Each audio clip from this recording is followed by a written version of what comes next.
Wash your hands. Please wash your hands. Do this all the time. When we're out of Corona, please wash your hands. When you use the restroom or anything, wash your hands.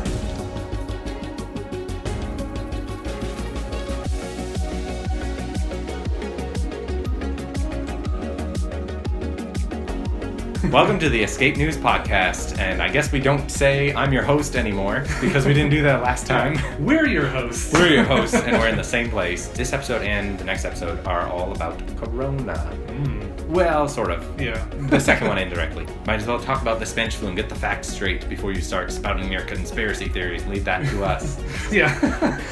So the Spanish flu kind of be considered a precursor to the coronavirus. So interestingly enough, I mean, it is an influenza strain. The H1N1 influenza A was the Spanish flu. This occurred about 1918. That's where it kind of took off. In 1917 is when the first cases started appearing, mostly in Kansas, some in New York. The fact that it came in both places means it must have come from somewhere else. Kind of off the heels of World War I, right? So morale was a little bit not great at the time. I think the government was basically trying to protect the morale of the nation. That they were just telling the newspapers don't talk about this. I would say they were kind of suppressing some of the widespread news coming out about this flu. Nothing gives people a sense of safety like not talking about something. Exactly. So they actually were kind of suppressing it and all, but oddly enough, they were just kind of okay with it coming up in the news about Spain, because Spain at the time was very neutral. And that's why we call it the Spanish flu, because it really started blowing up in Spain, but really had kind of occurred before that. But because the media suppression, you didn't hear about it until all the cases started cropping up in Spain. And so it got the moniker Spanish flu. So it actually hit young adults really, really hard. But they believe that this particular strain kicked off or triggered what is called a cytokine storm inside the body. Cytokines are used to signal the inflammation response in your body, which is actually really good because it kind of protects things and helps the body kind of clear out old tissue that might be infected and things like that. So it's actually a really good thing. The problem with the cytokine storm is that when that event occurs, too many cytokines are released all at once, and it ends up overwhelming the body, and it leads to a lot of problems, lead to death. And so that's why people who had stronger immune systems, when they had a cytokine storm, the strength of the immune system was working against your body at that point. And so then we had this problem with people just dropping dead from this kind of stuff. There were a lot of other factors that kind of led to the number of deaths from the Spanish flu. A lot of them were malnourishment and overcrowding and poor hygiene. A lot of that was a result from World War I. There's some conservative numbers, about 20 to 50 million people in the U.S., 500 million worldwide, which is about a third of the world's population at the time. People ask, how long is COVID stuff going to last? And I'm looking at the Spanish flu, I'm going to say about 2 years, because we had the Roaring 20s come about in 1920 and onward. I mean, people probably just got sick and tired of, they did mask stuff back then too. They didn't do it very well, I think, because they had a bunch of other complications. Bacterial infections, people wearing masks all the time. It had some kind of it raised the moisture levels or something like that. It caused bacteria to grow in the mask itself. People didn't cycle them out or wash them. There wasn't a whole lot of understanding about this stuff, and so even people today will kind of look back and you shouldn't wear a mask because they did in 1918. It's apples and oranges. You got to be careful about it. They didn't really do things very well back then, so you had a bunch of different complications from that. But we still get it from time to time. Actually, the 1918 strain still kind of comes through. People get it even today, and it goes away, and it's just not widespread. Most people are immunized by now. That's really interesting. When you look back, I think we just did syphilis, and that some of these diseases are coming back. I guess polio is kind of coming back. Great. The iron lung. but that's because people aren't getting vaccinated, and then you also have random cases of the Black Plague, I guess. Some people have gotten things like that, or something related, a tangent of bubonic or black or something. I don't know the differences between all those things, but I've heard random acts of virus coming about. That's a good moniker for it. I like that. So COVID, I didn't want to talk through so much what the virus actually does to your body, because by now you probably know it does anything and everything. I personally don't know anybody who's passed away from it. I've had a lot of people in my life who've gotten it, and they have conditions that are all over the spectrum. People that say their lungs felt heavy. Some people felt like it was hard to breathe. Some people felt like they just had more of like flu-like symptoms, diarrhea or vomiting or just nausea. Some people had no symptoms, of course. That's just the case as well, asymptomatic. It depends on where or how you contract the virus. Like if you breathe it in through droplets and it gets into your lungs, that's like the worst case scenario, but it has to be a certain amount of it, from what I understand. I want to talk more about what we thought it was in 2020 and what we think now regarding what we can do about it and prevent it and stuff like that. So earlier on, this is just more of a comparison of like rhetoric for what we think. These are some things that I heard, and I think in general many people heard quite a few of these things. Some of these might be more specific to my friend circles. You may never heard this. So I was told initially that it couldn't mutate, and obviously now we know that it can mutate because we have variations on the strains. There were some people who gave caveats like, we don't really know what the coronavirus is capable of, but because it's in the family of coronavirus, it shouldn't be able to, like the flu, mutate. I didn't do a lot of research in that, but it gets way above my pay grade. Yeah, and that's the same thing with the Spanish flu type stuff. So there's a decent amount of stuff out there, but like if you really want to dig into it, you gotta have a degree in biology or epidemiology or something like that to really kind of wrap your head around it. So a couple other things that, which you heard these, use hand sanitizer, which we know there are quite a few different things that you can put. You put coronavirus in, they put it in like alcohol or hand sanitizer, and it kills it fairly quickly. It doesn't take very long. We know those are effective. Wash your hands. Washing your hands is just a basic thing you should do after you use the bathroom or anything like that. Shake people's hands. It's just you should always be doing that prior to this pandemic. So yeah, I was actually surprised. A lot of people were like, "Oh, I'm washing my hands now." I was like, "Now? Like we weren't before? Like, oh, come on, man." I have been in some public restrooms even during the pandemic where people would just use the restroom and leave and not wash their hands. No. Wash your hands. Public restroom, come on. Wearing masks. I was told lots of different things. If you look at the mask stuff, people debate this all the time. The effectiveness of it. There's studies done about it, which one's more effective. In general, the common consensus is more that you don't pass it to other people. It blocks you from spreading it, not from you getting it. You're not blocking the virus per se. The virus is too small. Unless you have like something beyond the N95 mask, but you're actually mitigating the airflow leaving you that would carry the virus, effectively whispering like the virus is going to come out and drop. Whereas if you didn't have a mask, you're just talking regularly, it kind of travels further. As far as what that one is, it hasn't changed much.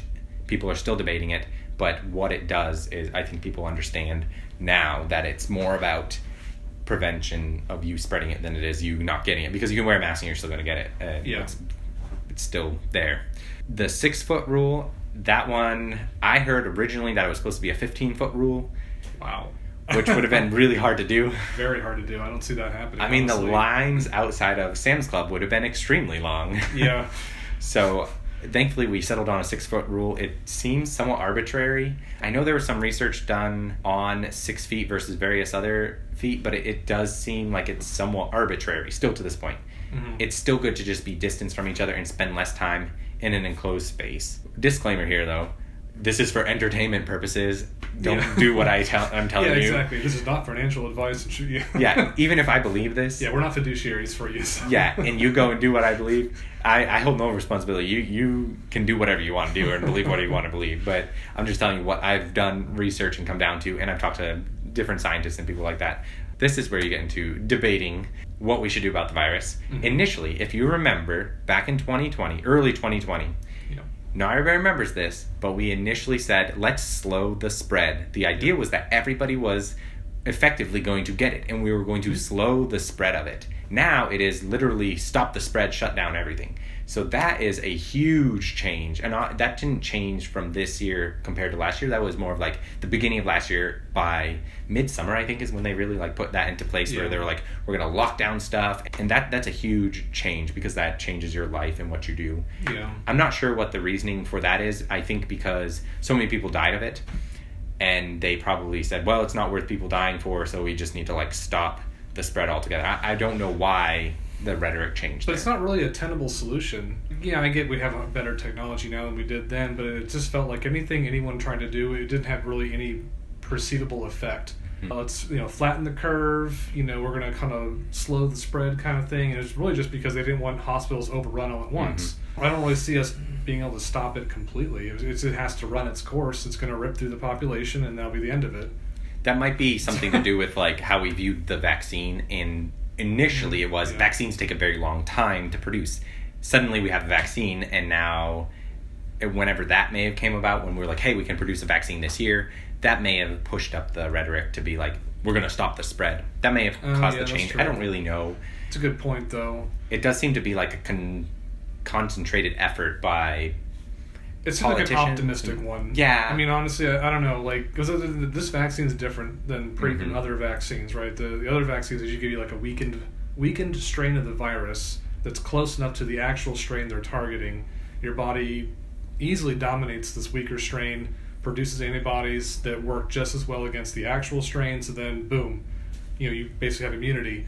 But this new one, it's called mRNA type method. It was an experimental thing, really. I mean, it just was emerging, which is why they had to kind of really push it through. There's like, hey, as soon as you finish this, go right to that. Don't do the 6-month wait period before thing. And that's not to say it's unsafe. Again, it's just that it had a faster track. They were prioritizing it above everything else. Quarantining. We had kind of a shift in how long you should quarantine initially. I think it was like 2 weeks, and then the WHO lowered it, or CDC lowered it to 7 days, and then they bumped it back up to 10 days, and it's gone back and forth all the time. But it's still somewhere between that 1 and 2 week quarantine, and how long you can be asymptomatic and contagious has kind of jumped all over the place several times too. Yeah. I think it's very hard for them to have data on asymptomatic people and figure out what exactly is going on in those cases. So this other thing was about China. And I want to wrap up here in a second after I talk about China, about things that we know, like things I'm going to advocate for you to do. But China is an interesting topic, and that we're definitely talking about in Afterburner. So if you're our Chinese subscribers, because we talked about the moon mission that you guys did, thank you for subscribing, but we're going to be talking about China in Afterburner. So if you want to support us some more and hear what we have to say over there, Patreon. Anyways, all right. So China initially was believed to have created it. That's just what everybody said initially. Yeah. It originating in Wuhan was the idea. One of their facilities where they work on materials or biohazard types of things, a science center for this kind of thing, has been known in the past to accidentally leak things like this, like viruses or bacteria and stuff, into their general public. That is, you can go look it up. There's information out there about this kind of stuff. But then we went back and forth. WHO conceded to China and said that, like, hey, no, they're all good and they're doing a good job. And then people brought up questions again because of Donald Trump brought some pushback to that, and the WHO was then going to go and investigate in China, and then China decided, no, you're not going to come here, and kicked out a bunch of, I think, Western journalists and other things, and kind of some relation to Hong Kong and other things that were said, I believe. So you have this tension now between China and Taiwan that's been going on for years, and that really comes into play here because the way that Taiwan handled the virus, from what I've read, was very effective in the methodologies that they used. And I don't know if that still holds true to like today, but I remember late last year that was kind of like the gist of what people believed at the time. But one really interesting point, before we jump in over to Afterburner, is China says that they only have 4,800 deaths. Not in the first month. To this point, they say they only have 4,800 deaths. Just plus or minus like within 100 or so, somewhere around that number. Yeah.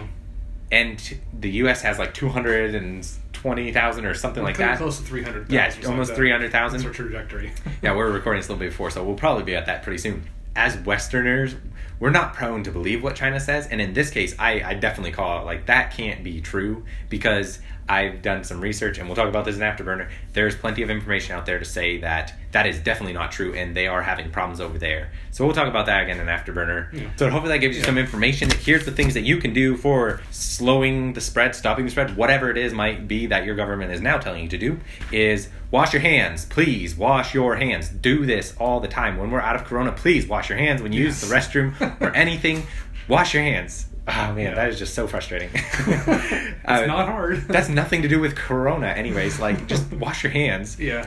And then wear masks when you can around people. Don't be in large gatherings indoors. Go outside. There's lots of information you can look into this about correlation between warmth outside and sunlight. Take vitamin D if you can't be outside, or just take vitamin D if you can. I've read plenty of stuff that says vitamin D is very effective in building up your immunity against the virus. So that's what I recommend. Wash your hands, wear a mask when you should, and don't gather in large groups. Take vitamin D. Check us out in the Afterburner on Patreon. You hear more things that we have to say, rough things, and we'll leave you with this person's name, Jack Ma. Oh boy. Anyways, Afterburner afterwards. Like, subscribe, comment, and we'll see you guys next time.